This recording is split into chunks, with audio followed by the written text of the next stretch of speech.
Hello, my name is Melanie Wesley, and welcome to the Salon Social Podcast.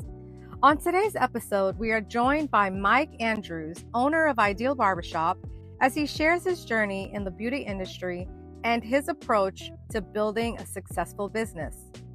He emphasizes the importance of knowing your target customer and focusing on their needs and frustrations. Mike also discusses the value of networking and building relationships with other professionals in the industry. He shares his experience in managing a team of barbers and the key to keeping them motivated and successful. Mike's story also highlights the significance of understanding the business side of the beauty industry and the importance of continuous learning and growth.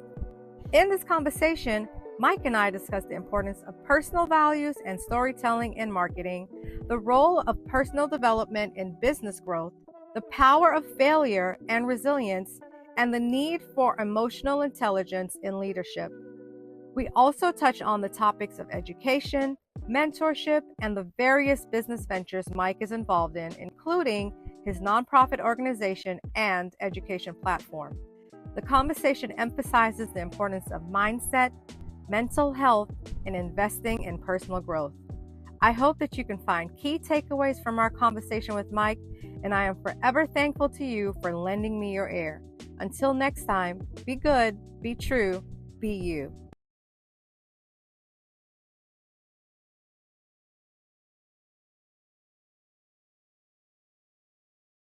Well, thank you so much for joining me. My name is Melanie Wesley. I am your salon experience consultant.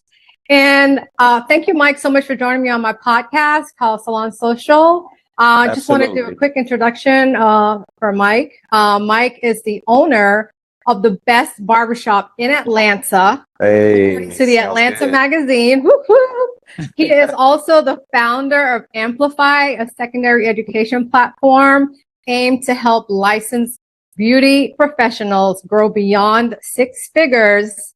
And he is also a barbershop owner. He is a wonderful dad of three. He is a product developer. He is an educator. He's all of the things. And he also has an amazing wife. I want to give your wife a shout out, Chanel, to her. It's great to have a partner by your side when you're doing all of the things, right? So yes. Shout out to Chanel. But I just wanted to introduce Mike Andrews of Ideal Barbershop. Welcome, Mike. Hey, thank you. I appreciate the intro. Love it. Love it. Yeah, all the things. You and I met like in 2018, right? Yep. At the suites. 2018. Yeah, I think you were the first suite owner that I met. Yeah. You were moving in. Yeah, because I think when I got there, you had already, I think you were one of the first people to sign, at least, I think. I think you were there because I remember asking them about that corner suite. And they're like, oh, we got a barbershop already. It was already off the market. He already got prime real estate. He's set and he got two suites. So, kudos to you for doing that. I mean, I've always thought highly of you because I think you're an amazing business person. And I'm pretty sure you're younger than me, but you're just you have such an old spirit and you're so knowledgeable in your field. So there was no question when I, was looking for people to bring on my podcast to have you on there. So just introduce yourself and tell us a little bit about how you got into the business. Yeah. So you pretty much caught the major points. Father of three, been married for coming up on 9 years in about a month. Congratulations. We're going to be celebrating 10 years in June. So congratulations to y'all. Yeah, we're doing it. Congrats to you. Yes, I know, right? It's cool. The journey has been awesome. It's been ups and downs, of course. As entrepreneurs, you understand that It's not all glitz and glamour and vacations that you see on Instagram, right? So over the years, I think I've been attentive enough to learn from my mistakes, right? And just keep going. But yeah, that experience I've been in the industry is something. Yeah, I mean, I've been in the industry since 2011. Officially, is when I quit my job, and I started. What did you do before that? A plethora of things. So I moved to Atlanta in 2008. Okay. But when I came down, it wasn't to cut hair. I was in the what's the industry? I was working for Granger, industrial supply industry. Okay. So, yeah, Granger's kind of like a UPS and Home Depot put together. Like they have contracts with different businesses to supply them with whatever they want, just big contract, government contract prep. Oh, But wow. Okay. so I was doing that, trying to do the corporate America stuff, and it didn't work out too well. I'm a little too much of a straight shooter and too honest for that lane. And then, 2008 is when the recession happened back then. So because I was one of the last to come into that office, I was one of the first out, right? It's kind of how it works, last in, first out. So I went to barber school at that time to supplement my income. I never told you the story. No, I've never heard the story. I don't know why I thought you've been cutting hair since you were 5. Like you just unprofessionally, yeah. Like my dad, I got to thank him for my skill set, because if it wasn't for him giving me the home jacked up cut, I wouldn't have never picked up a pair of You're clippers. like, that's what I don't want. So that's why I started cutting myself, was as a middle schooler, cut my friends in high school, but it was never something that I thought of as a job, right? I was still in that,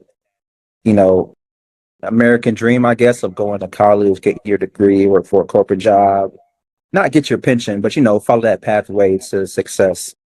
So yeah, fast forward a few years later, moved to Atlanta, quit my corporate job and became a barber full time around 2012, and just took it dead serious. Some people had some negative things to say about me trying to pursue my career as a entrepreneur or a barber, and it just fueled me to be even more focused, to take my same level of focus that I had trying to do the corporate route, bring it to our industry. So yeah. I think I met one of your former classmates, I think. But Samantha, she said, she was like, Mike has always been really good. Like even in school, everybody was just like, dang, bro, like you just come out the gate, like already knowing what to do and just being really good at it. So there must be some kind of natural talent there.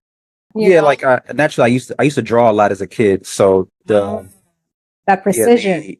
The process of putting together a blend kind of felt like sketching. So that side of things came naturally. And then I have a passion for entrepreneurship and a high interest for self-development. So that kind of worked perfectly with my skill set of cutting hair, right? Most people in our industry, they have a strong creative, gene to them, but it's hard because we don't understand the business side. So that's always been something that I've been curious about. And my curiosity has helped me, like I said, make enough mistakes that they start to compound into some good things. Yeah, I mean, I can hear so many similarities in just what you're in, the short story that you just told, because same for me. Like I always had a skill. I kind of like started young because I didn't like the way that my grandmother would do my hair. So I started doing my own hair, and I'm the oldest of 3 girls. And so I had my little sisters to practice on. And then people started seeing my styles and wanted it. But like you brought up a good point, like really how a lot of entrepreneurs are just really creative, especially in our industry, but they really don't understand the business side of our industry. And that was the driving factor that made me want to, start this conversation, because I really want to help people to just kind of hone in on that and like grow ways to like grow their business. I mean, it's one thing to have the skill, and you definitely need that, but skill alone is just not going to get you where you want to go. Yeah. It's not enough. Yes. It's enough to. Yeah, so I think that's my lane. I feel like I'm grateful that the skill set side of things came somewhat natural. I guess most of it, like I said, a focus for wanting to learn how to do stuff that I didn't know how to do, like a bald fade. Moving to Atlanta, doing bald fades was completely foreign to me. I had never done one before. So Where'd like you when I move got in from? barber school, Virginia. Okay. Virginia Beach, Hampton Roads area. Most of the people out there, the fellas, we wore like maybe a temp fade, so maybe fading the sides and the back, but mostly it was even all over Caesars. So coming to Atlanta and people wearing fades and like mohawks and stuff, it was brand new territory. So yeah, having to learn that was yeah, it just made me want to get better really quickly because I don't like, especially with our craft, I don't like not knowing how to do stuff. I don't want to turn away anybody. At least that was Yeah. my mentality early on. So that and Yeah. straight hair. I had no Oh idea my how to God. cut That's a straight whole nother hair, cut game. white Yeah. people. Yeah, completely different. So, but in barber school I- in Atlanta, I didn't have any. There was no clients who had straight hair. The barber school was downtown. So yeah, we cut all black people, and then to supplement my education, I actually left barber school and sat outside of like a Great Clips for a few weeks in a row just to watch them through the window like a creep, like a stalker.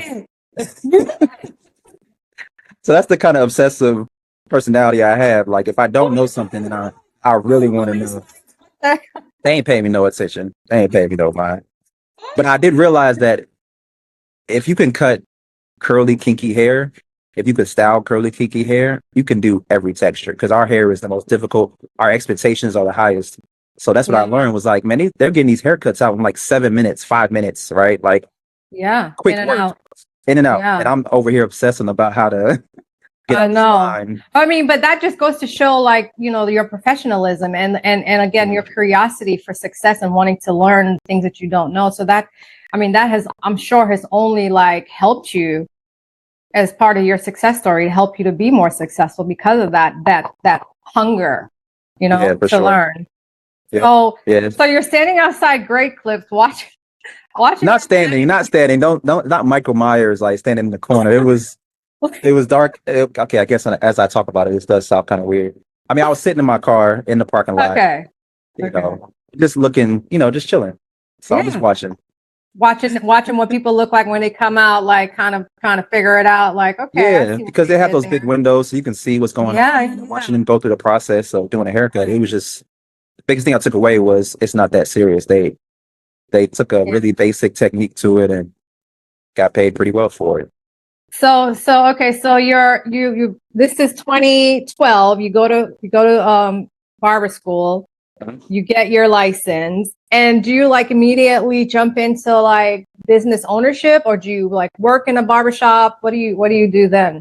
Yeah, so you mentioned that you met Samantha in barber school. I tried to work part time at the shop that the school owned, but it just wasn't Okay. the right fit for me. Yeah. I knew I wanted to cut professionals. I knew I wanted to have like appointments on my schedule. Like I said, I wanted to bring that same, corporate style of Yeah. organization to what I did Mm-hmm. because, like I said, I wanted a steady paycheck, but in the form of people paying me, right? I still wanted to track it like I would my regular paycheck. So I started Yeah. off in that shop, but it didn't work out long. This is around 2010. Okay. Okay. So 2011 is when I'm finishing up. And I I asked my see. instructor, is there any shops that you would recommend? And she recommended a couple, one in Buckhead. So around 2011 is when I went to that shop part time. Mm-hmm. So at that time, I was still working part time a job. I was still finishing school part time and working in the shop Oh part time. wow. Oh So my goodness. yeah, I was Like doing a lot, more than 24 hours in your day? man. I That's just a remember what lot. it felt like, Melanie, to be told that I can't work. You know what I'm saying? And Yeah. I remember I was 25 at the time. And it just sucked, like not having an option. I had to live with my parents. And I moved to Yeah. Atlanta with that dream of like, having a condo downtown and like, living that life. And I Yeah, was stuck. that's stealing. I didn't have the control that I thought I needed to be truly independent. So Yeah. yeah, I was definitely driven by that. So Yeah. Man, we yeah, can so we fast can forward, it was like 2013 when I got into the shop. I started doing well, and then I didn't start owning. I was a part owner of that shop. I started managing that shop about a year and a half in, 2 years in, and just oh learning underneath wow. that owner. Yeah, see now saying it out loud kind of seems like it was That's kind a of big deal. fast. Like in 2 years, you went from a new barber to like being a part owner, you said? So I started managing first, and Managing. then Okay. yeah, and then about 3 years in, it was like I was trying to make a decision whether I wanted to stay or open up my own shop. That's the dream, is open up your own Yes. shop or salon. So I, started negotiating with the owner and I bought into the barbershop. So I purchased a piece of it and became a managing partner. How did you like, you're 25, 20, you're under 30.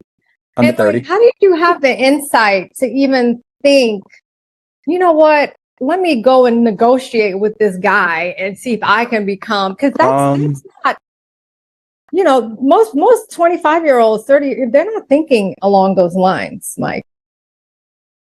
I had some good mentors, and I guess I'm not going to act like it was all like, bravado and like, oh, I know business mindset. Some of it was fear, Melanie. Like, to have my own barbershop seemed more risky than purchasing a piece of the shop that I was already at, right? I was familiar with the shop, familiar with the owner, familiar with the barbers. So part of it was fear, to tell you the truth. And like, if I look back, could I have opened up my own shop? Absolutely. Do I regret not opening up my own shop? Nah, because I learned so much, and it didn't work out like it was supposed to, right? Like the deal wasn't as glamorous in real life as it was supposed to be on paper. Yeah, but I learned a hell of a lot, and it taught me some good lessons for sure. Absolutely. And no one can take those lessons away. So you kind of had to go through those experiences to kind of get to where you are now. So that's great. I mean, so you when you say that it didn't work out, it wasn't as glamorous as you thought. Did the shop close? Did you eventually leave? Like, what made you? I did eventually. What was the next step? I did eventually leave. It wasn't. It just didn't work out. Like the contract, he didn't live up to it. It didn't pay like it was supposed to pay. Thankfully, like I said, I had some decent mentors and people around me that saw, not only my hunger, but my desire to do the right business. So they kind of helped me create my contract. So I didn't take a major L, but at the same time, it wasn't fruitful like it should have been.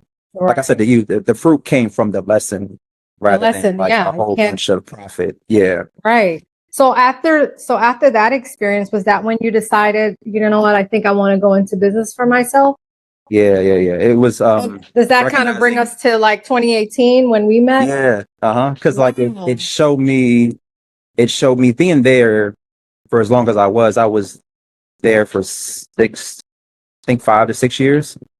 And I was just pretty consistent, right? Like every day, same thing. Just showing up, cutting hair. And then I realized that I was bringing in a lot of clients, and they weren't coming to me, but just the word of mouth that I was kind of creating through, my quality and me being booked up. A lot of clients came to try to come to me, but they couldn't. So they end up spilling over to other barbers, in the shop, which I didn't care, but it kind of revealed to me that I had enough to go do my own thing. Right. So that's when I left.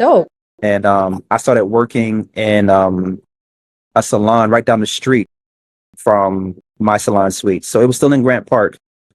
I was transitioning to try to find a space, a commercial space. But, I didn't have any corporate leases to my name. So it's really hard. I don't know if you've already tried that, right? To get your first space without corporate leasing history. To just jump into like the huge salon, 10-chair, 5-year lease commitment like that just sounded really scary to me, especially when you're trying to build, right? Because I didn't want to take off more than I can chew. So, that was smart of you to kind of recognize when you were able to take that step, because that's important in business. Like knowing like when you're growing beyond your space, and then having to, make a decision to make that next move. That's a really scary time for entrepreneurs. But I mean, that's really insightful on your end to be able to see that and recognize it and then kind of take the step. So you decided to open up. How did you find out about the suites? And then how did you staff your barbershop? Because when I met you, you had a full staff, right? I was like, I love it. I had so there was 5 chairs in the shop that we have, and I had 3 of the 5 chairs at that time, and then shortly after we had 4 out of 5, and then went back to 3, then back to 4, and then we had 5 chairs right before COVID, right? So we started to do really well right before COVID hit. But to rewind back, when I left the shop in Buckhead, I went to a salon, and I just through the network, right? I mentioned that I knew Samantha in barber school. A friend of hers introduced me to the owner of the salon that I worked at. So I didn't go straight to the salon suite.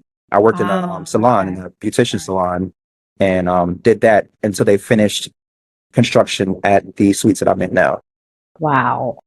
That network currency is so important. Yeah, People underestimate how how important that is and how much how much value that brings to people, to you, Yep. especially as a business owner, like network Yep. currencies. So, okay. So So yes, go how into did the I, salon suite.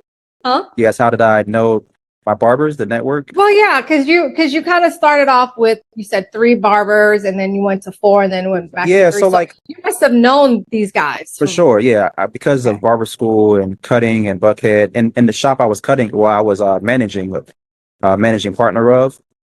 At one point, Melanie, we had 21 barbers in that barber shop. Oh, 21.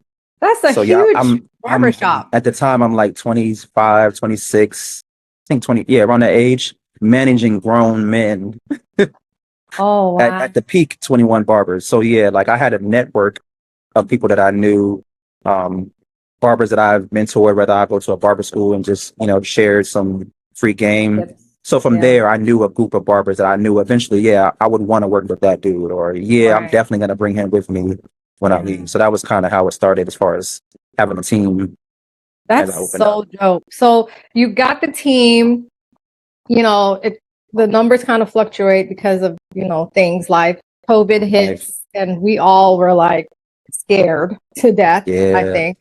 And so like how were you able to like really maintain in a business like ours where, you know, it's kind of like a revolving door when it comes to stylists. People come and go. They'll start in a salon and then they'll take all your clients and then go open up their own or whatever the case is. Like, how do you yep. keep your guys? Like, how do you get them to stay, and how do you keep them motivated to build and grow? Like, you know what I mean?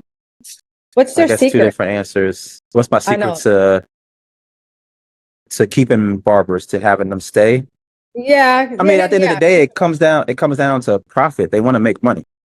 Yeah. So like I can try to have the best morale possible in shop and we have the most fun, but if people aren't profitable, if they're not making money, Yeah. then they're, eventually going to question if this is the place for me.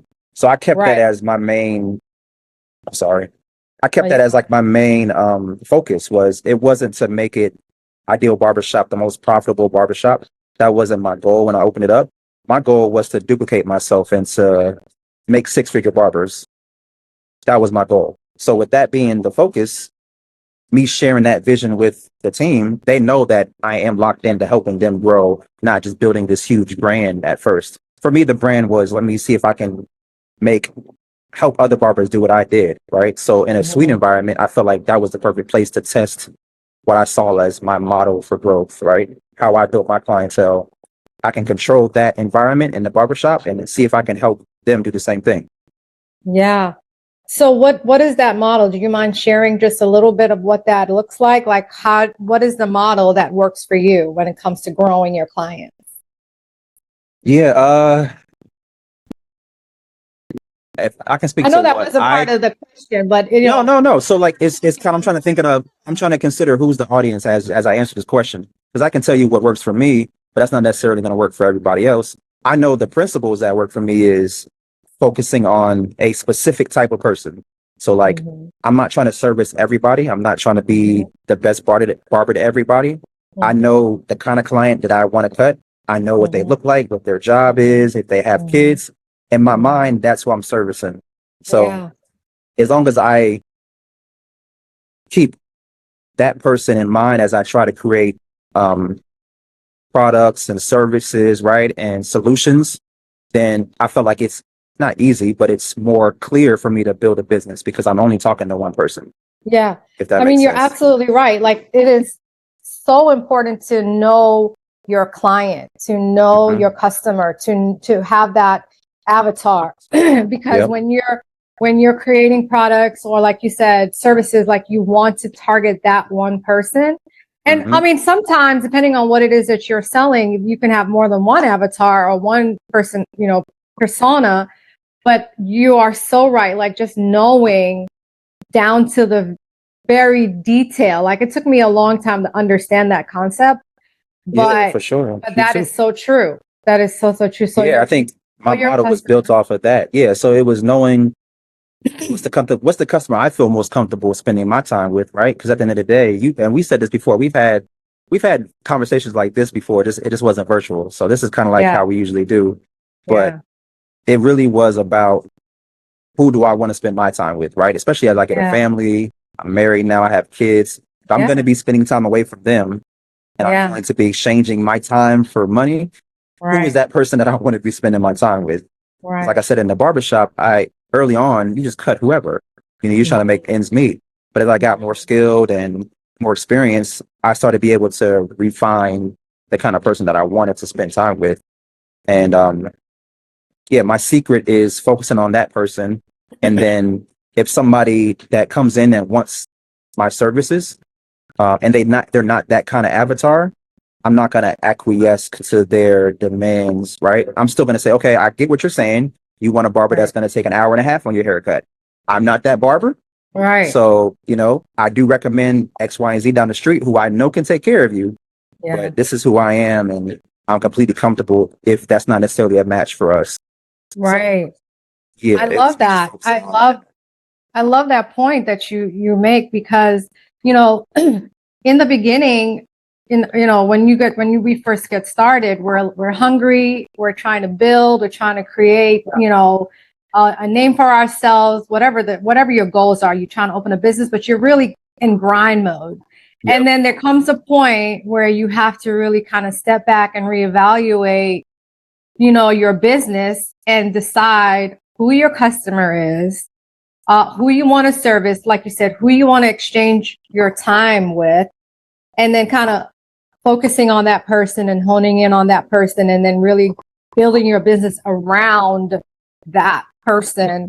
And then, the rest is, at that point, everything becomes clear, right? Like everything for me, that was the magnifying glass. And okay, cool. So now I know who I'm talking to.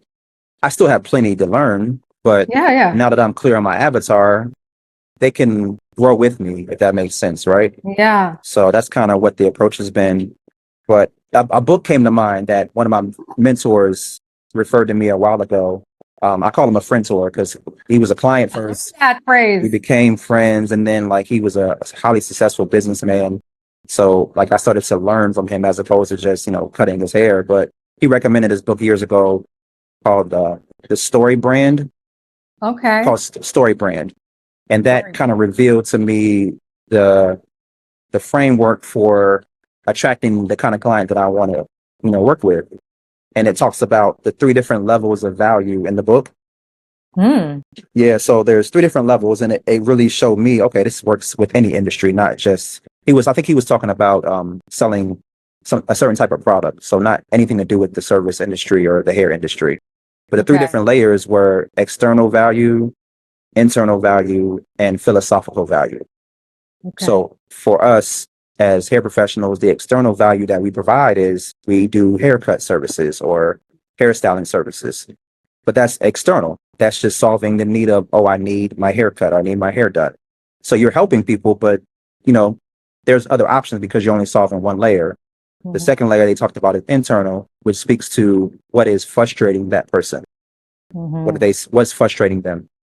So for my target client, what frustrates them is barbers either lacking professionalism, lacking punctuality, or not being punctual or clean enough, right? So those are the things that I focused on and said, okay, cool. That's what frustrates my client outside of a haircut externally. Yeah. Internally, they're frustrated by those things. So I made sure that I marketed the fact that I do those things well, right? Yes. And then philosophically is the way things ought to be. So when you vibe with somebody, right?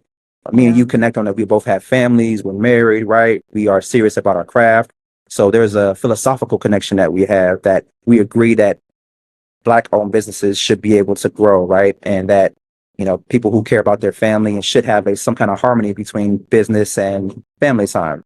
Mm-hmm. So that's a philosophical value and agreement that we have. So I say that to say that when it comes to my marketing and me just being transparent with my storytelling on social media, I share that part of me. I like golf. I'm a family man, right? I value my kids, so people agree with me and they value me on those 3 levels, which separates me from other barbers. I'm not competing anymore. I'm just clear on who I am and how to tell that story to attract the person that wants to do business with me. Wow, I need to go read that book. I love that Yeah, the concept. I story love brand. everything you just talked about because I say all the time, I'm like, I know I'm not the best hairstylist in Atlanta, but people are coming to me for more than just their hair. Like they see themselves in me, they can relate to me. We have a lot of commonalities. Like it feels like, just girlfriend chatting, you know what I mean? Yeah. To be doing my hair or Yeah. whatever or maybe they just, feel like I can listen. There's so many things that come to so many different layers to it. Talk about doing hair. It's not just about the hairstyle. It's like all of these other things to complete Absolutely. the picture. Yep. So that's a great point. I love that. So is reading part of your personal development? Like, is that something that you do a lot to kind of help, educate yourself and help educate your staff as well, and just kind of, help them to grow? Yeah, I try, I try to share with them as much as I can. We can. suggest, right? Yeah, that's kind of what it comes down to. Like I know I'm unique in my passion for self-development, entrepreneurship. So I do share, and more importantly, I build a community, or not community, a space where the things that I learn, I'm implementing. So even if they don't read it, they're still, able to, take from the fruit of the things that I'm able to implement and learn. But yeah, I am a reader, more so Audible. Like I have a long. Yeah, because nobody has time to actually sit there and read words anymore. Like life is just zooming by us. I'm trying to make time for it more, but it won't extend beyond maybe 20 to 30 minutes a day. Because just right now, it's not a top priority to finish a whole book in a month, right? It's just more about how else can I consume this content? And Audible is a great way because I have a commute to work that's about 30, 35 minutes. Oh, so I don't mind because I'll put on a book and I'll just consume that and listen to that on my way to work. So that's helped me grow quickly, I think.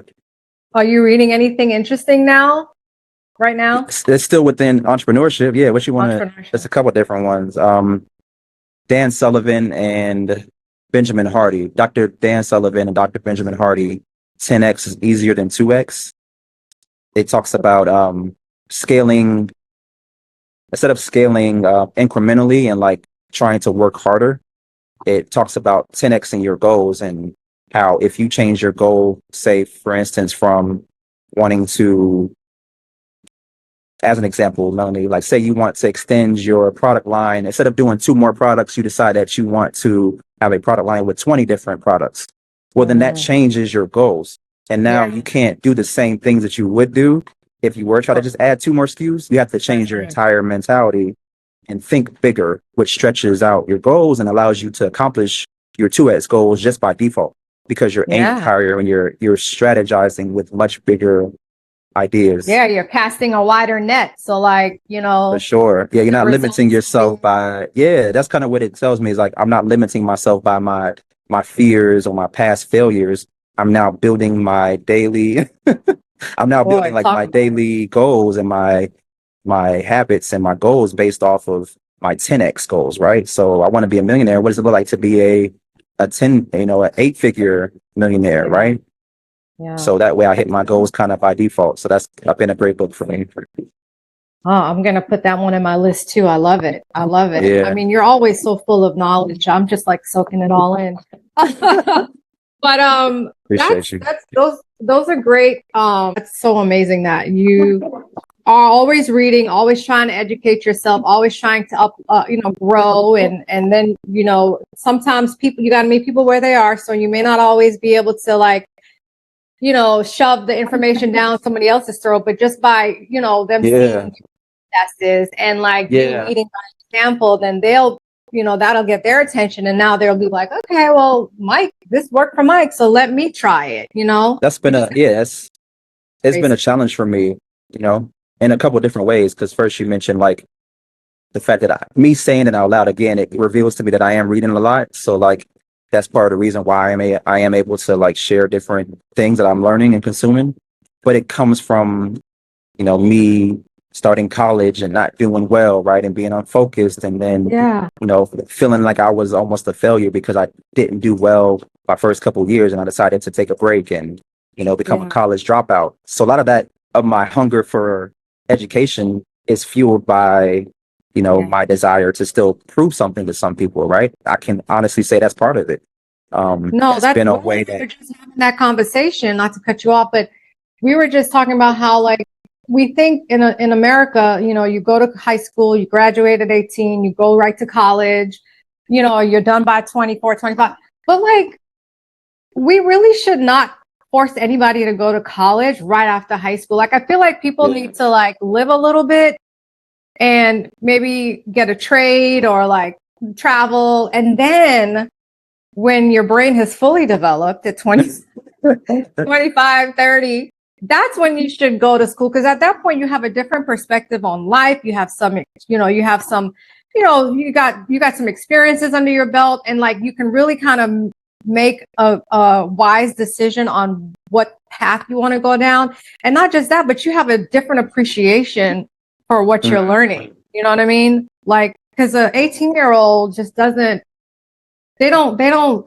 just have a different perspective on, they're in there just because their parents told them they had to go. They really don't, they don't soak up the truth. Yeah, I wasn't ready. I want to say maturity was probably, I wasn't mature enough for the environment of being on my own and nobody holding me accountable for me doing my work. It was all on me. So I was just chasing tail. That's just too much responsibility for a young person. So yeah, I decided to take a break after my first semester in my second year. I was like, all right, let me just, see what else is out there. So I started to get into sales, insurance sales, and was exposed to some great entrepreneurship books that kind of full circle lit a fire under me and exposed me to a different way to see things. So yeah, I say all that to say like my hunger and my thirst for like growth and education and like learning new things is me. That's my journey, right? Yeah. So like as much as I want a team who has that same thirst and we can do a book club together, the reality is that they have their own journeys, right? So like part of it is me accepting them for who they are in their space and knowing that when they need something, I'm there, but not to always be in a mindset of like, let's all push and grow together, right? Like my space, my pace and my speed is different from what they got going on. But yeah, I don't want to give them the excuse that they don't have resources, because they got resources if they need it. Right. So you just kind of like, you put it out there on the table and you walk away and you're like, all right, there's the information, there's the how to, you do with it what you please. And you just kind of let them come to you when they're ready for, for whatever. Yeah. So like I said, my goals are more 10X. I'm thinking really big, I'm trying to do something that changes the barbering industry. So that's bigger than trying to make 6 figures for yourself, right? So yeah, of course, you're trying to build a legacy. Different. Yeah, for sure. I'm trying to do things that are, a little more rare. So does that mean that I can't take them with me? Of course not. It just means that if I'm moving fast and I'm, growing in this lane, then do I wait for somebody or, do I try to drag them along, even though they're saying, whether it's literally they're saying or just through the way that they're acting, that they're not really on, the same path as me. It's just more about me just moving at my pace, leading by example, and just trying to accomplish my goals. So I know managing people can't be easy sometimes. So like, and I know it could be really frustrating, right? Like, especially when you can see, kind of like parenting, like, you can kind of see their potential, but then it's frustrating because they don't see the potential. And you're like, man, you could be doing so much more. Like, how do you manage like situations where, your staff or not current staff or whoever you've worked with, even when you were in the barbershop, the first one, like, how do you help people to kind of, just kind of get that excitement to kind of grow and do? And then and then also, this is a 2-part question. And then, and on the opposite, when they're like, kind of like, they got their heels dug in the ground and they're like, I'm not doing shit else. Like, leave me alone. I just want to cut my hair. Like, how do you break through? Good question. So going back to managing the shop in Buckhead, being a manager of 21 other barbers and being a guy in his mid-20s with a baby face like I have, right? So like instantly there is a level of me trying to force respect onto the group and you know masculinity. We have our way of doing those things, especially in a barbershop environment. Oh, so gosh. you get challenged as a leader, and the ego will have me fight back and tell me that I need to prove something. But the more I let that go and just give that space and allow, say, a barber in my shop to go through his emotional wave of being frustrated or whatever it is, allow him to up and down and then meet him on the way down, right? So that's kind of my way of approaching it on an individual basis. But a barber like Carter in my shop, Carter and I've known him since he was 16. He just hit 30. So like, yeah. Oh, I didn't know that. Yeah, he's kind of like a younger brother to me. So like I talk more directly to him. Even though we don't agree on a lot of things, we still understand that there's love outside of just trying to make money together. So for him, I handle it different than how I would with Jordan or with Meg in the shop. Even Newland, like, Newland might have something going on, and instead of me being offended and my ego being attacked by him saying something, just give him some space, understand, all right, you're not going to be disrespectful, but at the same time, I'm not going to overreact to this wave of emotion that you're having. So I think emotional intelligence has been that key piece that's helped me be a leader and help people as they grow. Yeah, you can't be a leader without emotional intelligence and maturity. Like they just don't go together. Yeah. But I speaking of the guys in the barbershop, I love all of your guys in the barbershop. They're also a good team. You have such a great team. They're all so skilled. They're all professional. Carter is hilarious. He's like his own entertainment. I mean, everybody is just, and you run that shop like a well-oiled machine. It's much success to you. That's just, I think it's one of the best barbershops in Atlanta. Seriously, that's why you guys were awarded that accolade. So kudos to y'all, and kudos to you for all that you've done so far. You're doing an amazing job, and I have nothing but respect for you. I think you're such a bright star. Like you haven't even hit the surface. Like I want to keep you close because you're just full of so much. Every time I talk to you, I learn something new. You know what I mean? I'm not just saying that like seriously. Like I just don't want to harass you. Like Mike, Mike, can you? I'm like Mike. Audio messages. Shoot me audio message. I'm good with it. I'm gonna figure it out one way or another. That's just my personality. Like. It might take me a little bit longer, but I'm still going to get to where I need to get. Like I also have that hunger for learning. And it's just interesting as I'm talking to people and for this podcast, a lot of our stories are very similar. And as far as our failures and our triumphs and how those failures can really, how there's so much value in those failures. Because a lot of times barbers or, beauty professionals, they're afraid to start. Because they're afraid to fail. Yep. But there's so much lesson in failing. Yep. And it's not even a failure. There should be a different word for it, right? Because you're still there is some value in it. You're still learning something that later on you may not see the benefit of it right away, but later on you'll end up seeing how that experience really kind of prepared you for the next step. Right. Yeah, I would say. Oh yeah. Just to jump in, I would just say I think we're demonizing the word failure. I think our community, maybe just the way that we were raised, failure just seems such like a negative thing to where we couldn't do it. And then people don't talk about, well, at least the way I was exposed to the word failure, right? I wasn't really exposed to the idea that after you fail, you have built callus or you've grown, like with working out, right? Like there's pain involved with lifting weights, and you have to fail. That muscle has to break down in order for it to be stronger.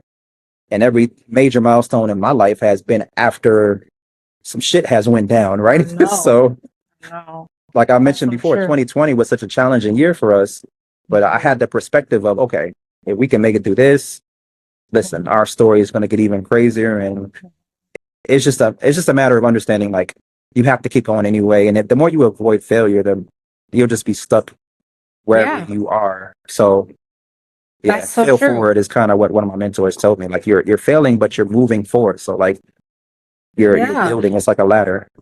But it's, it's true. Like we need to stop looking at it as this big bad word, because that has a lot of people paralyzed. A lot of people can't even begin to think of, starting anything because of that bad word that we, this, our society has kind of created this shadow over. It's like, no, there's a lesson in it all. So it's never a bad thing. And then guess what? You can start over. Yeah, right? I think it's You also can do it again. Maybe it's demonized because it's the secret to really achievement. To success. So if I keep you scared to even try, I ain't got to worry about competing with you. Boy, you better preach. That is so true, Mike. So you got to think about it. Way to hold people down is keep them scared. Even the news cycles is just keep everybody scared. Yeah, fear mongering. Mm-hmm. That is so true. You've just encouraged me to do something else. Like I ain't got enough going on. I saw Will about 20 minutes ago. Yes. Like, yeah, I know you're meeting with Melanie, man. That's awesome, bro. He's like, yeah, she got this new podcast. I'm excited. He said, I'm always going to support, but it's something new. Listen, like, yeah, got to. She's that creative mind. It's always. If it wasn't for him, I wouldn't be able to do half of the stuff. Yeah, same thing with Shantae. He calls me a dreamer. He's like, I always got the ideas. I always got, you know how it is. We're just creatives. We're entrepreneurs. We're always thinking ahead. We're always like wanting to like start something new, change the world, whatever, so the world needs people like you and I. So, and we need people like our spouses, because they're our support system. As much as I've been able to achieve, none of that happens without her being able to support. Like I said, I have 3 young kids, right? I have a 7-year-old and twin 4-year-old girls. I know. None of this stuff that I'm doing is possible without a super supportive spouse. Absolutely. So yeah, there is no growth that I'm talking about without her, for sure. Absolutely. Again, kudos to the spouses. We love them dearly. Hold it down. So tell me what's next for you, Mike. So you got the golf tournament. Like we didn't talk about that. So you do this Fathers for Equality. For equality. So that started off in 2020, right? I think after the George Floyd thing, I remember. Yep. So you're doing that. Do you have a tournament coming up this year? Yep. So that's just our way that's our nonprofit. It's coming up. It's July 22nd. People can go to fathersforequality.com. It is. Yeah. Every year it gets a little bigger. This year we got an amazing donation from a sponsor, the Hiscox Foundation. So we'll be able to keep making it bigger and bigger. But it's a great thing that I'm glad I took the risk to try, right? It was just a friend and I talking about playing golf. And the first year it was a march that we did just to raise awareness about equality and, not only human rights, but police brutality. And then the next year we wanted to, change the vibe and do something fun. So we just tried out a golf tournament. Everybody supported. And then from there, we just kept doing it. So this year we're doing it again, and it's just about community, right? We're just going to raise some money, have fun, smoke some cigars while we do it, and then just give back a little bit. So when is it again? That's July 22nd. That's a Monday, July 22nd. And how can people I was going to ask you, how can people sign up, but I'm not going to release this. Well, probably. I guess I will be releasing this in June. So how do people sign up, and if they're interested, how do they find out more about it? Yeah, they can either go to my social media, ideal_barber, or you can go to idealbarbers.com and click on our community tab, and you'll see the link there. If they wanted to come out there and tear up this golf course with us. But disclaimer, nobody's professional. We just have a good time. And golf is fun, man. Golf is fun when you're playing. Absolutely. It's fun to play. Not while you're watching, but not while you're watching. And then it's even more fun when you're playing with people you like. So it's like, it's like a big, big party. That's what we got going on. Business wise, I always got some things going on. Yes, please tell us. Amplify is one. Yeah, Amplify. That's the main focus right now. That's the major, I guess, focus and sacrifice in my life is making time to finish and to continue to grow that platform. So the goal with Amplify is to full circle to go back to what we started talking about is showing beauty professionals after you've mastered your skill set, after you know how to cut hair well, extremely well, and you built a clientele, what's next? For us, there isn't a pension for barbers and beauty professionals, right? And most of us just dream of opening a shop as a way to retire, but there's other avenues. And the problem is that our community is always slow to understand and learn how to implement those other strategies to build legacy or to build passive income, right? So Amplify is focused on that, is showing licensed professionals how to scale, how to take your knowledge based on how to do your skill set, how to amplify that into growing a personal brand and a business that can support you as you decide maybe to get from behind the chair. Yeah, absolutely. That's so important, because a lot of times people don't see an end game to this industry. They just feel like they what gotta does retirement look like? Yeah, and they don't really see it. So you're really in this in us having this conversation is really probably going to help somebody to see like there's plenty of ways to kind of do this, and you don't have to be stuck just being behind the chair. If that's what you choose. If you choose that, then that's great. But if there are other avenues that you can take, because you got a nonprofit, you got the education platform, you got the product line. I mean, you're doing all of these things and doing them well. And because your product line is now in a gym, I think, like, is it a gym or a Yeah. It's a fitness hub. So it's called the Union Fitness Hub. It's like a WeWork space for fitness professionals. Wow. Yeah, we're in that gym. We're in the bathrooms and the showers. So when you go in there and you work out, what you use to shampoo your hair and conditioner will be Ideal Hair Care. So yeah, we have that. Yeah, we're trying to grow that and more so online. I'm even talking with, I didn't tell you any, this is actually breaking news. I'm trying to get together a deal with the Grant Park Market for them to have and supply Ideal Hair Care as well. So I'm talking with Perry over there to get that going. Wow, I love it. So you that's gotta cool. use your network, right? You gotta use your network. Down the street. You're over there anyway buying lunch. Yeah. Might as well. Every day I'm spending some good money. I'm sending clients over there. Even Fire Pit right here. I need to talk to them. Exactly.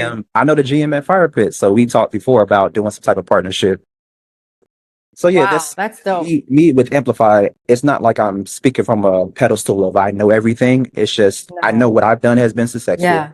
So I'm going to share with you what works for me. And as I continue to try to grow my business and I continue to pursue retirement and getting from behind the chair, I'm going to continue to share the knowledge that I've been exposed to and to just help people who take their profession serious as well. Because not everybody, takes it as serious as we do. That's so true. I want to be selective on who gets to come in and really and really grow with me. So yeah. All seriousness, Mike, can you be my mentor? Seriously? Yes, let's do it. Okay. Yep. It's on record. Okay. So you can't back out now. We're recording. I got you on record saying it. Cause I really, like I said, I really respect you as a business owner, and I've seen what you've done with the shop and all of your other businesses. And so, I would love to kind of continue building our working relationship and then just kind of seeing where that takes us. Because you just never know. You know what I mean? Absolutely. And you got to keep people in your circle. Like, you know what I'm saying? So yeah, there's so much stuff going on out here, so much negativity.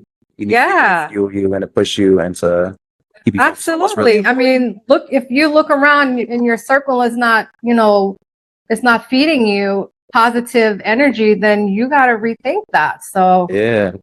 Say you're the smartest person in the room, you're in the wrong room. Then you're in the wrong room, right? And so like recognizes like, and I see all of those things in you, and you're a family man, and I love your wife, and your kids are so cute. Your wife is beautiful. Thanks. So sweet. But yeah, so definitely I'm gonna reach back out to you about that. But I just wanted to just say thank you so much for taking the time out of your busy schedule to chat with me for a little bit and just, if we can help one person with this conversation and done our job. I mean, even if it's just to kind of like, I know we kind of jumped around and like talked a lot about a lot of things in a short amount of time. But if your schedule allows and you have time to kind of dive deeper into any one of these topics, I would love to have you back on the show. Sure. Because I'm kind of getting this started and I want to kind of build that momentum. At this point, I'm kind of stockpiling episodes before I release them. So that way I'm not stressing myself out. Yeah, that's the way to do it.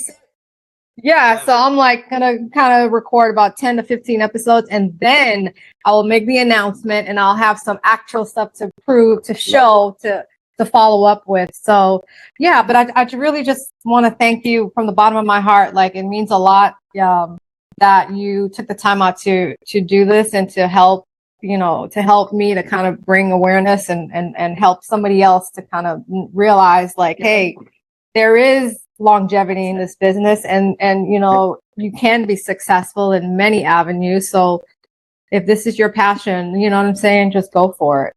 Yeah, no, thank you for inviting me on and giving me a place where I can share my story. Like I said, it's been revealing, even talking about my journey and learning, okay, yeah, I did do that, and I have done these things, so it's cool. But yeah, just for anybody that's watching, I guess my final message, can I deliver a final message? Yes, absolutely. Any beauty professional, don't be afraid to invest into your mindset and into therapy. One of the biggest things that's helped me recently, as I've grown, as I've made mistakes, is learning that what got me here won't get me there. Mm-hmm. And that's the story that everybody needs to be okay with embracing, is that there are some rocks that you need to take and lift up, right? And figure out what's underneath it so you can really take it to another level. And that's been a part of my journey. So I want to encourage anybody who's watching to invest into your mental health, invest into your mindset. And if that means embracing therapy, please do so you can grow, because what got you here won't get you there. Absolutely. You said a mouthful, and we could have a whole episode on mindset, because it starts with your mindset. Like, you can't, like, you can be a prisoner in your own mind. So it really starts with shifting your mindset. And therapy is amazing. I mean, and also what has worked for me too is meditation. Meditation has really helped me. I got some good books for you. Oh, please share. Meditation has really helped me to just cope and like change the way I react, because you can't control things. Things come and go. Things happen, but like when you meditate, it really has helped me to like change the way that I react to things. I'm reacting to things in a more calmer way, thoughtful way. You know what I mean? I'm not just absolutely quick to like, snap. Which I used to be, but I'm a work in progress. So, but to your point, mental health, mindset, all of that is imperative. Like, it's important. So thank you for bringing that point up. Yeah. But I will not take any more of your time. I just want to say this was great. Mike, much success to you in your business ventures, and please say hi to the family for me. Absolutely. Yeah. We'll link up soon. Hit me up.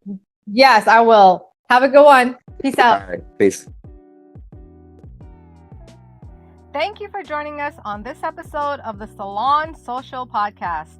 I hope you enjoyed the conversation and that you can join us again next week as we continue to dig into the business of salon business. You can find these episodes and more streaming on YouTube, Spotify, Apple Music, as well as social media platforms like Instagram and TikTok. Follow us at Salon Experience Consultant and Salon Social Podcast. Like, share, and subscribe to stay in the know.